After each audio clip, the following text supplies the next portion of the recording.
लोग को जो कहानी आज सुना रहे हैं, कहानी का नाम है हाथी जैसे कान। कुछ लोग सुन चुके हैं ना पहले भी? Yes ma'am. कुछ लोग पहली बार सुन रहे हैं। कहानी ऐसे है कि एक बार की बात है, एक राजा जंगल में शिकार करने गया। शिकार की तलाश में वो बहुत दूर निकल आया, रास्ता भटक गया। उसको भूख भी लगी थी। भूख लगी थी तो कुछ तो खाना पड़ेगा ना। तो उसने देखा पेड़ की डाल पे मैना बैठी थी। सोचा कि मैं मैना को भून लूं और भून के खा जाऊं। तब तक आकाशवाणी हुई कि मैना को खाना मत, नहीं तो तुम्हारे कान हाथी जैसे बड़े बड़े हो जाएंगे। राजा ने सोचा ऐसे ही आ रही है आवाज, मुझे तो भूख लगी है, मैं तो खाऊंगा। उसने मैना को मारा, भूना और खा लिया। उसके बाद खैर उसको रास्ता पता चल गया, वो वापस अपने महल चला गया। जब राजा महल पहुंचा तो उसको ध्यान आया उसके कान तो सच में हाथी जैसे बड़े बड़े हो गए थे। अब वो क्या करे, अब तो परेशान हो गया। अब वो दरबार में जाना भी छोड़ दिया, किसी से मिलता भी नहीं था। लेकिन कितने दिन किसी से बिना मिले रह जाता भाई। उसके बाल बढ़ने लगे थे, बाल बड़े बड़े हो गए थे।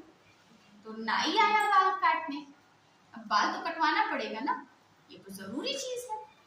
नाई जैसे ही बाल काटने बैठा, उसने देखा राजा के ये बड़े बड़े कान उतर गया। अरे बाप रे, ये क्या है? राजा ने कहा खबरदार, किसी से ये बात बताना मत। नाई डर गया, बोला कि नहीं हुजूर, मैं किसी को ये बात बताऊंगा नहीं, बल्कि मैं तो इस राज्य से ही चला जा रहा हूँ। अब नाई के पेट में बोले कि ये बात पच नहीं रही थी, अब क्या हो? अब वो सोच रहा था किससे कहूँ, किससे कहूँ। किसी से कह भी दे, बाद में राजा को पता चल जाता तो राजा उसको छोड़ता नहीं, छोड़ता ना। नहीं। और उसका पेट फूलता जा रहा था बात बचाने के मारे। बस वो गया दौड़ा दौड़ा जंगल में और एक पेड़ से जाके कह दिया, क्या कह दिया? हाथी जैसे कान, गजब के हाथी जैसे कान, कहना है मार गजब के हाथी जैसे कान।